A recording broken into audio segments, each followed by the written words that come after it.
Hey gang, the following contains spoilers, so if you don't want to get spoiled, don't watch.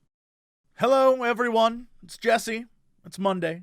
In a post-Big Battle Game of Thrones world, usually a video like this wouldn't exist, but a lot of people were like, you made some predictions on Friday, and you were way wrong. Oh yeah, I was way off.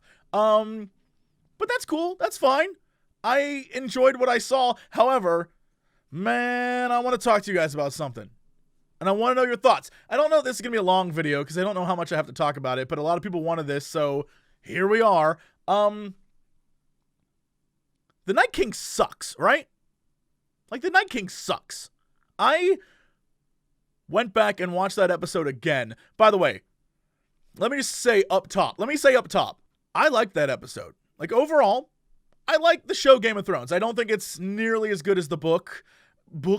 I think ever since they got off the books, the writing and storytelling has gone downhill, but I've still enjoyed it. I've still enjoyed every minute of it, and I think this episode was one of those moments where I would love to talk to George R.R. Martin and get his vibe of what happened, because content-wise, very, very happy. Like, everything that happened, I was like, that was fun. All right, that was cool. Contextually, though, there are things that really upset me, and none of it was about the things that happened. Well, I guess in the end, the overall ending I kind of have a problem with, but I don't have a problem with, like, Arya was dope. I thought that scene was cool. She clearly Naruto runned up in there. You saw that, like, whoosh, that flash of hair? She was ninja running, and I'm cool with that. I think Beric Dondarrion, badass. All the Mormonts, badass. Like, everything about that was cool. I have no problem with any of that. I wish they would have turned up the light just a little bit, but other than that, I thought it was great. I have a major problem now with the Night King. And I think I wanted to give you my thoughts. Feel free in the comments to just drop me some knowledge or explain to me how I'm wrong or whatever. But, man, I've been thinking about this all night. It's been driving me crazy. I think as a character, he sucks. And I was thinking back to what the Army of the Undead was, what the White Walkers were, what they were supposed to be. And in this story, from episode 1, the very first scene we see in this show is the impending doom of the White Walkers. They are coming. And there's a term for this, and I can't remember the exact name of it. It's like Wall of Doom or Wall of Death or Wall of Darkness, something like that. But it's a term that's used in a lot of things, but also in video games. A great example in video games is if you play like a side scroller or some sort of platformer thing, and there's a level where if you're going, let's say, from left to right, where the left side of the screen is like slowly moving after you, and if you get hit by it, you die, right? And it's a representation of this existential threat of death coming for you, and how you can't really do anything about it. You just have to outrun it as long as you can. And usually it's to the end of the level of some sort. But it's that thing in Game of Thrones where they're coming. And the squabbles of men and kings and queens and all that stuff does not matter because they are coming. And they did, and then immediately lost in their first battle. Like, they get over the wall and then, like, lose. And it's weird to me that that's the story they told with the White Walkers, because it's like they made the Night King, they made the White Walkers as they're coming. This is terrible. We have to set all these prophecies and weird stuff, which, you know, at the end of the day, I don't really particularly care about. Because even in Game of Thrones, they're like, prophecies. But I feel like the inclusion of the Night King, which in the books, correct me if I'm wrong, internet, but the Night King is mentioned, but never seen. The first visual of the Night King was from the show. The first, like, Night King showing up is the show. So I have no idea what George R.R. Martin intends. But I know that the character of the Night King had some dope-ass moments. That whole, like, ooh, I'm raising people from the dead scene. All the things, like, where he has his stare-downs with Jon, and you're just like, oh, man, when they finally throw down, that's gonna be epic. But they didn't. They didn't throw down. There was no throwing down. Jon is right there facing off against the Night King, and then the Night King just, like, reses some more dudes again. He does his one trick thing. We never see him, like, fight or do he doesn't do it. Why is this the most feared? I don't know. And it feels like a very crappily written. I have to move, like a very crappily written character, like a character without character, and that the Night King went from being an existential threat to a tool or a mechanic to be used to defeat all the White Walkers easily, to give other characters moments to shine, but had no real character of his own. Like, even the little bit we got where we got backstory on the Night King was kind of like a shitty backstory. It's like, okay, Children of the Forest made him, but that's all we know? And I understand there's, you don't have to know everything to tell a good story. I get that. Trust me. I'm sure this is gonna piss people off, but let's talk about this. Snoke in Star Wars, right? I'm one of those people that doesn't give a shit about Snoke. I think Snoke's backstory is unimportant. Snoke is a character that exists to die so that Kylo Ren can grow as a villain, right? And that's why there's so little information on Snoke. That's why Snoke is very unimportant. And that would be fine if the Night King wasn't such a prominent player over seasons, right? Multiple seasons. I'm not sure how many of you out there read the expanded universe, but the expanded universe of Star Wars doesn't feature Snoke at all. Snoke's not a part of it at all, as far as I'm aware. For the most part, leading up to the second movie, there was nothing about Snoke. Snoke is unimportant. Like, there is no backstory. There's no further lore. Snoke is, maybe we'll find out in the next movie. It doesn't matter. Like, Snoke doesn't matter. If you want to know more, maybe we'll find out more. I almost knocked over my coffee. But the Night King is the Thanos of Game of Thrones, right? Night King is this impending doom that everyone knows the heroes are going to have to throw down with. Like, everyone knows that. And in Avengers, for example, through the last 10 years, Thanos has been in the background. The Infinity Stones have been there. There's been this huge buildup, and then they gave Thanos his own movie. In Infinity War, that is a movie where Thanos is the hero, basically. They gave him a hero's journey, where even though he's a villain, he thinks he's doing stuff for the right reasons, all those different things. Like, they gave him a story so that by the time we got to Endgame, and, spoilers for Endgame, it's a showdown. By the time we get there, it doesn't really rely too heavily on him anymore. It's about the heroes having to deal with this character that we all now know. And we understand the character's motives. We understand more about the kid. We understand all this stuff.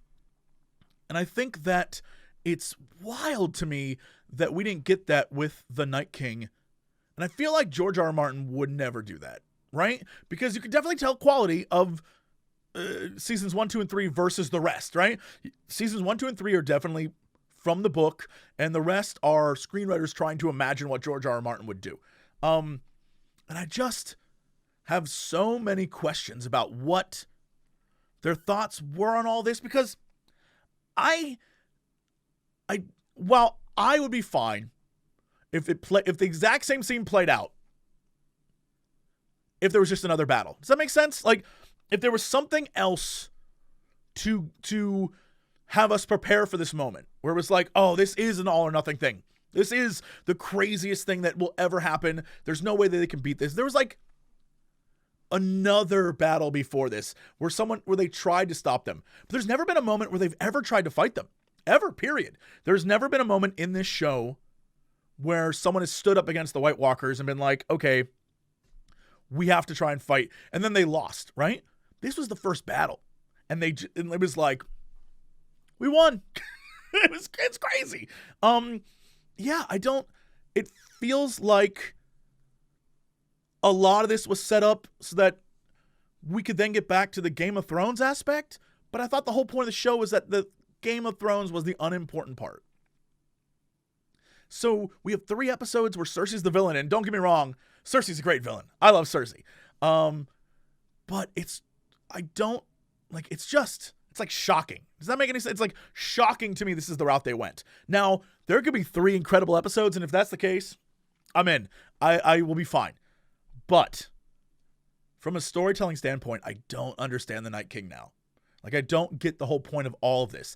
If anything, at the end, it was a vehicle to lower the numbers of the armies in the north so that they have to be creative about how they deal with Cersei, thus making us have 3 episodes of it. Like, I honestly don't have a clue. But yeah, I had no complaints about the way characters went out, or although I thought it was really funny that Bran was like, oh yeah, Theon, you're a good guy. Go run to your death. No one thinks Theon's a good guy. He was just like, go run to your death so you can buy me a few minutes so Arya can Naruto run. Naruto. I'm going to keep saying it like that. Yeah, I just don't like the Night King anymore. Like, after watching this, I fundamentally dislike that character. And not because it wasn't a cool character, because it was a criminally underused, underdeveloped, and then at the end of the day, like, poorly written character, even though he had no lines, right? He did so much cool stuff, and every time you saw him, he pulled out a new trick. And then at the very end, he has no new tricks. He doesn't do anything special.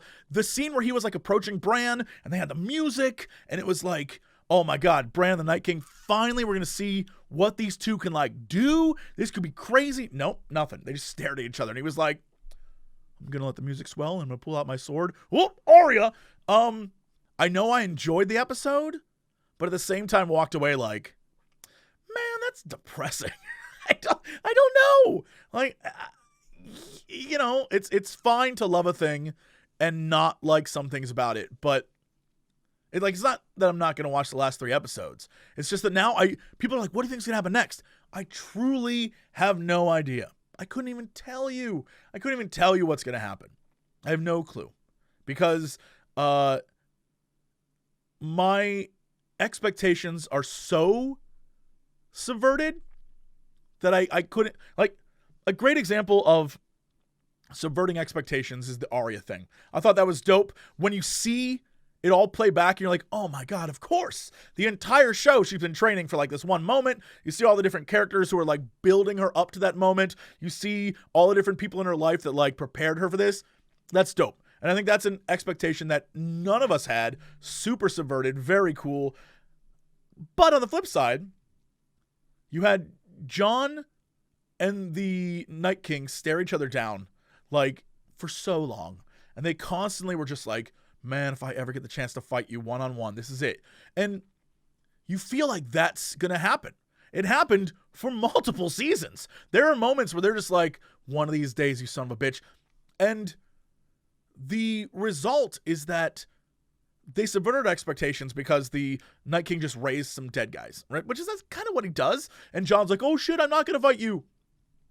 But sometimes maybe don't subvert expectations. Like, I think the audience deserved to see that fight. Even if, in the end, the Night King was like, dead people. Because even then, we got to see them fight a little bit. That never happens. They never throw down. That's crazy to me that is like the setup for the entire show, isn't it? Like, he's on the wall and and they never fight? That seems crazy to me. But maybe, like, if I was writing this or in the writer's room, I'd be like, guys, that's what? It just seems like a wild choice. But this is the story we got. So I'm curious where this goes because I don't know what the like next 3 episodes are going to be. I just don't. Clearly, obviously from the trailer, it's like Daenerys gets all the support in the north and stuff goes down. But like, even things like watching Jon walk past Sam. If I was Sam, I'd be like, motherfucker. I would not be on Team Jon anymore. I'd be like, dude, just left me. Just left. I have no expectations going forward because even things that I think should happen won't happen. Things that I think will happen don't happen. And now I remember there was like a rumor that Tyrion was going to just suddenly switch sides. I could believe that. Even though there's no indication that that's going to happen, especially after the last episode, I could believe that shit where he just like nukes King's Landing with wildfire, whatever the fire is. I don't know. I have no clue. I don't know what to expect. I just want to drop some thoughts and see what you guys thought. I clearly went 16, 17 minutes on this. That was not my... that was not what I was going for, but here we are. So, yeah, drop some thoughts. Let me know what you think. Don't be a dick. And shout out to House Mormont. You were the real MVPs. The best part of that episode were those two characters. So, yeah, let's chit chat. Let me know your thoughts. Usually I don't do videos like this, so if you're here and you're like, oh, I can't wait to see his next video, probably won't happen unless something crazy goes down. But this is only because there's a follow-up to the Friday video I made for Fan Friday, and people were like, bro, you need to speak on this. So here I am. All right, well, that's it for me. Thank you so much, and I will see you later. Bye, everybody.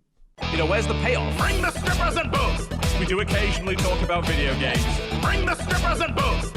Not enough time for video games. Bring the strippers and booze! Oh, thank God, I don't need pants now.